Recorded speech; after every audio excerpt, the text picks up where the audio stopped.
ہمارے پاس doctor Joseph Murphy کی ایک بہت ہی مشہور کتاب ہے، آپ کے لاشعوری ذہن کی طاقت۔ ہاں میرا خیال ہے یہ ان کتابوں میں سے ہے جن کا نام سب نے کہیں نہ کہیں سنا ضرور ہوتا ہے۔ جی بالکل۔ اس کا جو مول خیال ہے نا، وہ ہے تو بہت سیدھا سا، لیکن گہرا بہت ہے ہاں کہ ہماری سوچ ہی ہماری حقیقت بناتی ہے۔ بالکل، اور کتاب شروع ہی ایک ایسے سوال سے ہوتی ہے جو ہم سب کبھی نہ کبھی سوچتے ہیں۔ کون سا سوال؟ یہی کہ آخر ایسا کیوں ہے کہ کچھ لوگ اتنے کامیاب، خوش اور صحت مند ہوتے ہیں جبکہ دوسرے ناکام اور ناخوش رہتے ہیں۔ جی، اور مرفی کہتے ہیں کہ اس کا جواب قسمت یا حالات میں نہیں بلکہ ہمارے اپنے ذہن کے کام کرنے کے طریقے میں۔ تو آج کی گفتگو کا مقصد یہی ہے کہ ہم اس دعوے کی گہرائی میں جائیں، یہ سمجھیں گے کہ مرفی کے مطابق ہمارا ذہن کام کیسے کرتا ہے، اور پھر ان عملی تکنیکوں پر بات کریں گے جو وہ بتاتے ہیں۔ اور یہ بھی دیکھیں گے کہ ان اصولوں کا ہماری زندگی پر، مطلب دولت، صحت، تعلقات، ان سب پر کیا اثر پڑ سکتا ہے۔ اچھا، تو سب سے پہلی اور بنیادی بات، مرفی کہتے ہیں کہ ہمارا ذہن ایک ہے لیکن اس کے کام یا حصے دو ہیں، شعور اور لاشعور۔ یہ کیا چیز ہے؟ مرفی اسے سمجھانے کے لیے ایک بہت ہی یوں سمجھیں خوبصورت مثال دیتے ہیں۔ وہ کہتے ہیں کہ آپ کا شعوری ذہن ایک باغبان ہے ٹھیک ہے۔ اور آپ کا لاشعوری ذہن ایک باغ کی زرخیز مٹی ہے۔ اب باغبان کا کام کیا ہے؟ سارا دن بیج بونا، اور یہ بیج ہمارے خیالات ہیں۔ اچھا، یعنی ہماری روزمرہ کی سوچیں؟ جی، اور مٹی یعنی ہمارا لاشعور وہ یہ سوال نہیں کرتا کہ یہ بیج گلاب کا ہے یا کسی زہریلے پودے کا؟ اس کا کام صرف اسے لینا اور اگا دینا؟ بالکل یہی نکتہ ہے۔ لاشعور اچھے اور برے میں تمیز نہیں کرتا، وہ منطق پر نہیں چلتا، وہ صرف ان احکامات کو قبول کرتا ہے جو اسے شعوری ذہن سے ملتے ہیں۔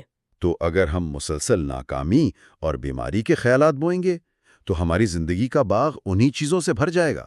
ظاہر ہے، اور اگر کامیابی اور صحت کے بیج گوئیں گے تو فصل بھی ویسی ہی ہوگی۔ کتاب میں ایک اور مثال بھی ہے، جہاز کے کپتان والی۔ وہ مجھے اس سے بھی زیادہ طاقتور لگی۔ ہاں، وہ تو بہت واضح ہے۔ اس میں شعوری ذہن کپتان ہے جو جہاز کے برج پر کھڑا ہے، احکامات دے رہا ہے، اور لاشعور؟ وہ انجن روم میں کام کرنے والا عملہ ہے، وہ سوال نہیں کرتا۔ مطلب اگر کپتان کہے کہ جہاز کو سیدھا چٹانوں کی طرف لے چلو تو عملہ یہ نہیں پوچھے گا کہ جناب کیا آپ کو یقین ہے؟ وہ صرف لیور کھینچ دیں گے اور جہاز کو پوری رفتار سے چٹانوں کی طرف لے جائیں گے۔ وہ صرف حکم مانتے ہیں۔ یہ تو ایک طرح سے خوفناک بھی ہے نا؟ بالکل۔ اس کا مطلب تو یہ ہوا کہ ہم میں سے اکثر لوگ نادانستہ طور پر اپنے جہاز کو غلط سمت میں لے جانے کے احکامات دے رہے ہیں۔ میں یہ نہیں کر سکتا، میری قسمت ہی خراب ہے۔ جی، پیسے کمانا بہت مشکل ہے، یہ سب وہ احکامات ہیں جو ہمارا لاشعور من و عن تسلیم کر رہا ہے۔ اسی کو مرفی یقین کا قانون کہتے ہیں۔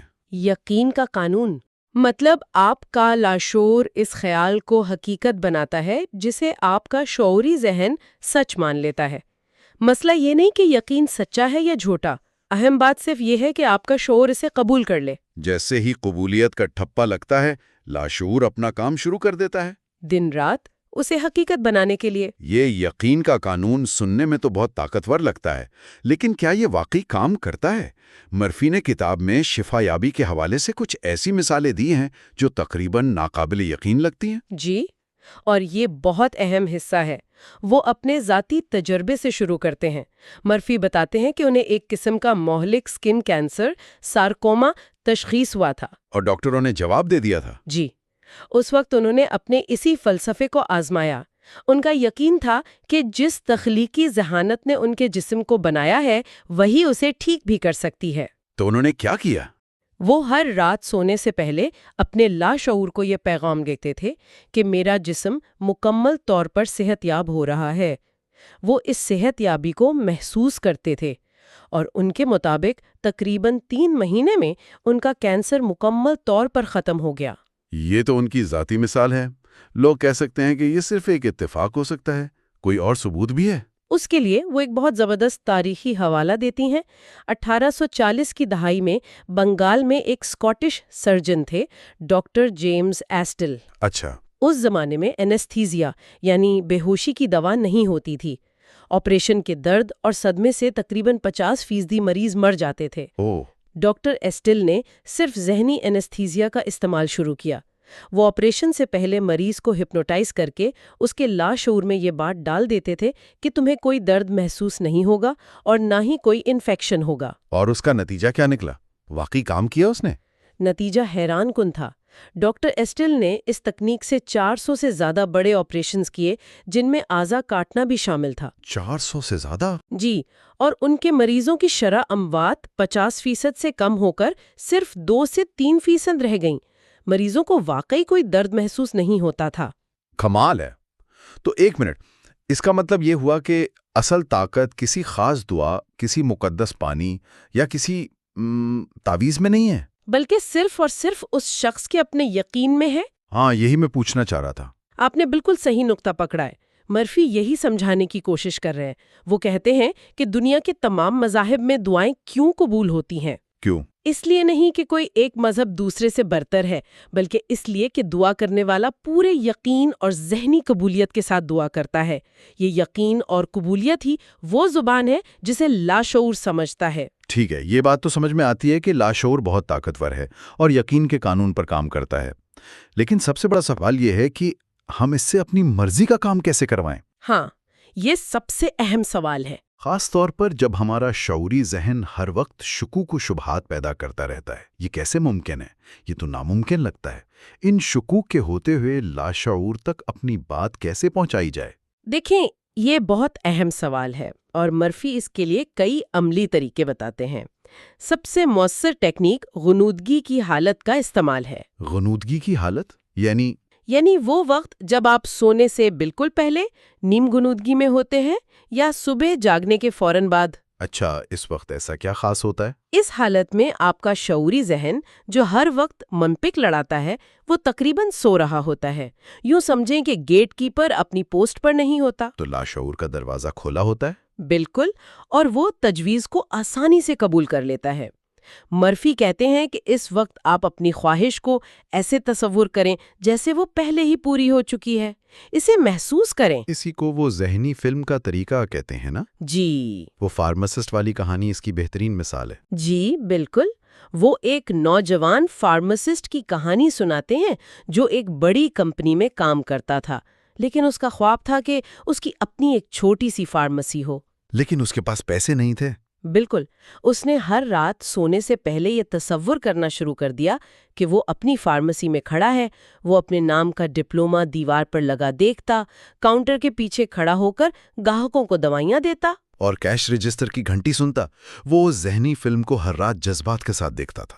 اور پھر دلچسپ موڑ یہ آیا کہ کچھ عرصے بعد اس کی کمپنی نے اسے ایک نئے علاقے میں ایک نئی برانچ کا مینیجر بنا کر بھیج دیا۔ تو یہ ایک موقع تھا؟ جی، اسے وہ علاقہ اتنا پسند آیا کہ وہیں رہنے کا فیصلہ کر لیا۔ اور پھر اسے پتا چلا کہ اسی شہر میں ایک پرانی فارمیسی ہے جس کا مالک اسے بیچنا چاہتا ہے۔ واہ! اور مالک نے اسے بہت مناسب قیمت پر، وہ بھی قسطوں پر، فارمیسی دے دی۔ اور وہ فارمیسی بالکل ویسی ہی تھی جیسی وہ اپنے خوابوں میں دیکھتا تھا۔ تو لاشعور نے اسے راستہ دکھایا، مواقع پیدا کیے اور اسے منزل تک پہنچا دیا۔ یہ صرف خواہش کرنا نہیں، بلکہ اسے حقیقت کے طور پر محسوس کرنا ہے۔ بالکل۔ ایک اور بہت سادہ تکنیک ہے جسے مرفی لوری کا طریقہ کہتے ہیں۔ لوری کا طریقہ؟ جی، خاص طور پر اگر آپ کسی ایک چیز پر توجہ مرکوز کرنا چاہتے ہیں، جیسے دولت۔ وہ کہتے ہیں کہ سونے سے پہلے سکون سے لیٹ کر ایک لفظ جیسے دولت کو بار بار دہرائیں۔ ایک لوری کی طرح؟ جی، احساس اور سکون کے ساتھ دہراتے رہیں جب تک آپ سو نہ جائیں۔ یہ ایک لفظ آپ کی پوری خواہش کا خلاصہ بن جاتا ہے اور بار بار دہرانے سے لاشعور کی گہرائی میں اتر جاتا ہے۔ اور وہ نوجوان طالبہ اور بیگ والی کہانی بھی تو ہے جو یہ بتاتی ہے کہ ہمیں اپنے منفی خیالات کو فوراً کیسے بدلنا چاہیے۔ جی، وہ ایک چھوٹی مگر بہت طاقتور مثال ہے۔ ایک طالبہ نے دکان میں ایک بہت مہنگا بیگ دیکھا۔ پہلا خیال کیا آیا؟ میں یہ کبھی نہیں خرید سکتی۔ جو ہم سب کے ذہن میں آتا ہے۔ بالکل، لیکن اسے فوراً مرفی کا لیکچر یاد آیا کہ کبھی بھی کسی منفی خیال کو مکمل نہ کریں۔ اس نے فوراً اپنے خیال کو بدلا اور خود سے کہا، یہ بیگ میرا ہے، میں اسے ذہنی طور پر قبول کرتی ہوں اور میرا لاشعور اسے مجھ تک پہنچائے گا۔ اور اسی شام اس کے منگیتر نے اسے وہی بیگ تحفے میں دے دیا۔ جی، اس نے یہ نہیں سوچا کہ کیسے ہوگا، بس یقین کر لیا۔ ٹھیک ہے، یہ اصول صحت اور چھوٹی موٹی خواہشات کے لیے تو سمجھ آتے ہیں، لیکن اب ان دو بڑے موضوعات پر بات کرتے ہیں جن سے ہر انسان کا واسطہ پڑتا ہے، دولت اور انسانی تعلقات۔ جی، مرفی کہتے ہیں کہ غریب ہونا ایک ذہنی بیماری ہے۔ یہ بہت سخت الفاظ ہیں۔ جی، یہ ایک بہت بڑا دعویٰ ہے۔ مرفی کا ماننا ہے کہ دولت یا غربت کا تعلق آپ کی صلاحیت سے زیادہ آپ کے لاشعوری یقین سے ہے۔ مطلب؟ اگر کسی کے لاشعور میں یہ بات بیٹھ گئی ہے کہ پیسہ تمام برائیوں کی جڑ ہے یا امیر لوگ بے ایمان ہوتے ہیں، تو وہ شخص لاشعوری طور پر دولت کو خود سے دور دھکیلتا رہے گا۔ کیسے؟ وہ اچھی نوکریاں ٹھکرائے گا، پیسے کھو دے گا یا ایسے فیصلے کرے گا جو اسے غریب رکھیں۔ تو اگر کوئی شخص دوسرے کی کامیابی، جیسے کسی دوست کی نئی گاڑی، دیکھ کر حسد محسوس کرتا ہے، تو مرفی کے مطابق وہ اصل میں کیا کر رہا ہے؟ مرفی کے مطابق ایسا کر کے وہ اپنے لاشعور کو یہ پیغام دے رہا ہے کہ میں اس شخص کی خوشحالی کو ناپسند کرتی ہوں، جس کا مطلب ہے کہ وہ خوشحالی کو خود سے دور کر رہا ہے۔ بالکل۔ اس کے بجائے مرفی مشورہ دیتے ہیں کہ دوسروں کی دولت اور کامیابی پر سچے دل سے خوش ہوں۔ جب آپ دوسروں کی خوشحالی پر خوشی مناتے ہیں تو آپ اپنے لاشعور میں فراوانی اور کثرت کا بیج بوتے ہیں۔ یہ واقعی ایک بہت مختلف نقطہ نظر ہے۔ حسد تو ایک فطری جذبہ لگتا ہے، لیکن یہاں اسے اپنی ہی ترقی میں رکاوٹ قرار دیا جا رہا ہے۔ جی، اچھا، اب تعلقات کی بات کرتے ہیں۔ یہاں تو ایک دوسرا انسان بھی شامل ہے جس کا اپنا لاشعور ہے۔ کیا یہ اصول یہاں بھی کام کرتا ہے؟ اصول وہی رہتا ہے، لیکن اس کا اطلاق تھوڑا مختلف ہے۔ مرفی کہتے ہیں کہ آپ اپنے ساتھی کے بارے میں جو سوچتے اور محسوس کرتے ہیں وہی آپ اپنے تجربے میں تخلیق کرتے ہیں۔